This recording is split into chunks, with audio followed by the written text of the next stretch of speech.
తెలంగాణలో గుండు గంజాయన్న అనేసి ఒక ఎంపీ ఉన్నాడు. ఈ గుండు గంజాయన్న పెద్ద పత్తిత్తు.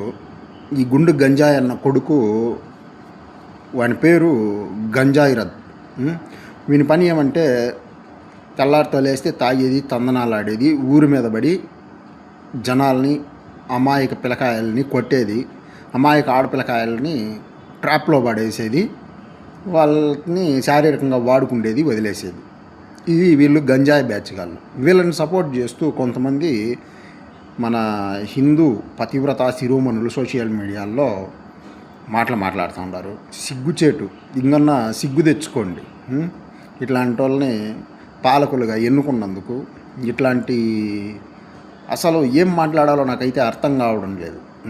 నేను ముందే చెప్పినాను, 5-6 రోజుల క్రితమే నేను ఒక వీడియో చేసినాను. వెళ్ళి తప్పు, ఆ పిల్లోడి బిహేవియర్ బాగలేదు, వాడు సరిగ్గా లేదు వాడి ప్రవర్తన అనేసి. మీరంతా నేరం చేయకుండా ఉంటే కొడుకుని చట్టానికి దూరంగా పోలీసులకు దొరకకుండా ఎందుకు దాచిపెడతాడు? మళ్ళీ వీళ్ళే వచ్చి లొంగిపోయినారనేసి డైలాగులు మాట్లాడతారు.